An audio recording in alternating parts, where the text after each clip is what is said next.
हाथ ऊपर करो, वो यहाँ हाथ लगाए, वो यहाँ हाथ लगाएं। अच्छा, हमारी औरतें, हमारी बहुएं, हमारी माताएं, हमारी बहनें, उनके छूने के लिए है। मुंबई के अंदर, पूना के अंदर ऐसे कोरियोग्राफर अपनी कितनी ही लड़कियों को और बहुओं को लेके उड़ गए। इधर एक शादी हुई, उधर दूसरी शादी टूटी। वो कोरियोग्राफी करने के लिए रोज उस शादी के फंक्शन के लिए आता था। महीने भर तक उन्होंने घर की महिलाओं और बहुओं को सब सिखाया। उसी के अंदर एक बहू के साथ प्यार हो गया। इधर शादी निपटी, सेकेंड डे सवेरे वो इस बहू को लेकर रफू चक्कर हो गया, शादी कर ली उसने। समझ रहे हो आप?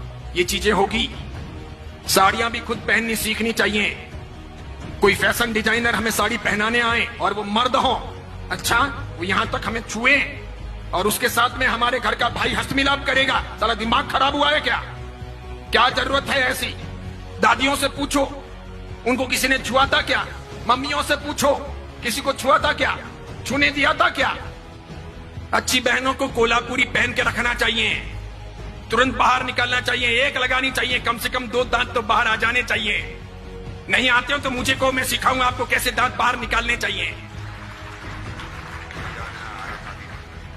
इसीलिए अब ये अट्ठाई, ये ओली, ये सिद्धि तप, ये पलितना की यात्रा, ये नव्वाणु, ये उपध्यान तप पहले बंद हो।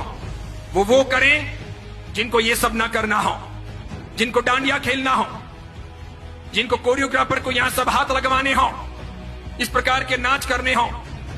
अभी मैंने कुछ वीडियो देखे हैं जिसमें 65 साल 70 साल के दादा और दादी डांस कर रहे हैं, 70 साल के, फिर 45 साल के पापा और मम्मी वो भी डांस कर रहे हैं। किसके लिए? बिटिया की शादी है उसके लिए। शोभा देता है। 65 साल 70 साल के दादा और दादी डांस करें, अच्छा लगता है। अब टांगे तो कब्र में लटकी है और डांस करना है, कोई मर्यादा है या नहीं?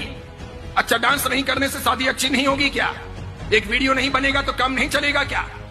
क्या गंदी फिल्मों की धुनों पर दादा दादी को नचाना ही जरूरी है? कई सारे समाजों ने प्री वेडिंग शूट भी बंद कर दिए। पुरोहित समाज ने पाली के उस घोषणा पत्र के अंदर यह भी किया कि हमारे समाज के अंदर दूसरों की देखा देखी कोई प्री वेडिंग शूट नहीं होगा, कोई आवश्यक नहीं है। वेडिंग के बाद यानी शादी के बाद आप आराम से घूमो, आपका काम करो, लेकिन यह सुभाषपद नहीं है। ये सब फिल्मों से, सीरियलों से आया है। क्या दिखाना है? और मुझे तो यूं लगता है कि हमारा बदन हमारे वीडियो के द्वारा इस प्रकार अर्धनग्न कपड़े पहने हुए, हाफ पैंट या इतना सा पहना हुआ नीचे, ऊपर इतना सा पहना हुआ, और फिर हम प्री वेडिंग शूट करते हैं और वो लोग देखते हैं तो क्या देखते हैं? क्या देखते हैं? आप दिखाना क्या चाह रहे हो? अच्छा, जो आपको दिखाना है वो आपको पति को दिखाना है कि दूसरों को दिखाना है? ये पति के लिए है कि दूसरों के लिए है? यानी आप एक सदाचारी मां बनना चाहती हो कि वेश्या रहना चाहती हो? करना क्या है? जाना कहां है? एम क्या है? उसी प्रकार पूछना चाहता हूं, जीटो की स्थापना हुई तो ये एम था क्या? कहीं जीटो के घोषणा पत्र में ये चीजें हैं क्या कि हम डांडिया रास का आयोजन करेंगे? स्थापना के दिन ही जीटो वालों को जूते पड़ गए होते।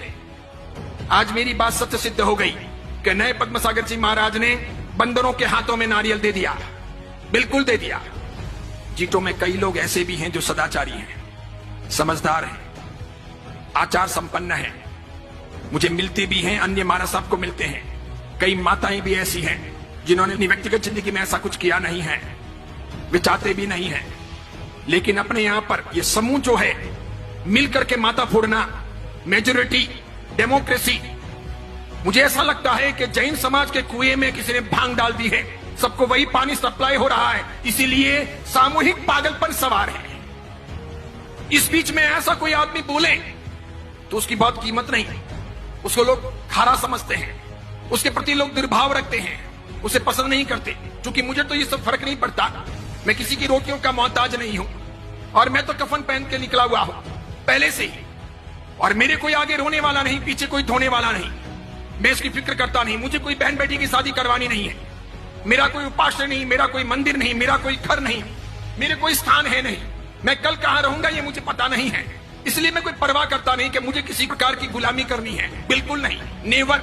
मैं तो सत्व के आधार पर जीने वाला आदमी हूं। जितने केस होने दें, जितने दुश्मन सामने आए आने दें, जिस मुकाम पर मौत होगी होगी, एक बार होगी, 2 बार थोड़ी होती है मौत, एक बार होगी। और किसी के सर्टिफिकेट से मुझे कोई स्वर्ग या मोक्ष थोड़ी मिलेगा, तो क्या फर्क पड़ता है कोई मेरे बारे में क्या बोलता है, कुछ भी कहे। इसलिए मेरी फिक्र मत कीजिए, मुझे चिंता है समाज की।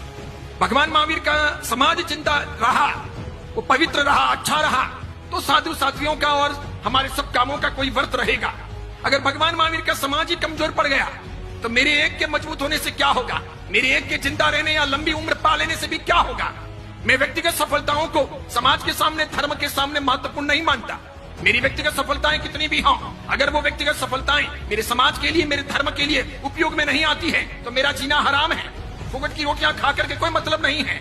इसलिए मैं सोचता हूं सफलता का पहला मापदंड कि मेरा समाज सुरक्षित रहे, साफ सुथरा रहे, मेरा धर्म सुरक्षित रहे, साफ सुथरा रहे। यह आवश्यक है। आप जैसे लोगों को क्रांति करनी चाहिए, उठना चाहिए। पूरे बेंगलुरु में यह हवा फैलानी चाहिए कि डांडिया नहीं होगा, कोई जीतो, कोई जियो, कोई अन्य संस्थाओं के अंडर में नहीं होगा। उसके लिए संस्थाएं ना बने। जो लोग भी प्रयास करें आकर के मुझे कहिएगा, मैं आपके साथ में हूं, तन से, मन से, धन से, और पूरी ताकत लगाइए। और खास करके मैं मातृ शक्ति से कहना चाहूंगा कि उठो। हमारी बहन बेटियों को, हमारी आने वाली परंपराओं को हमको भ्रष्ट नहीं बनाना है, वेश्या नहीं बनाना है।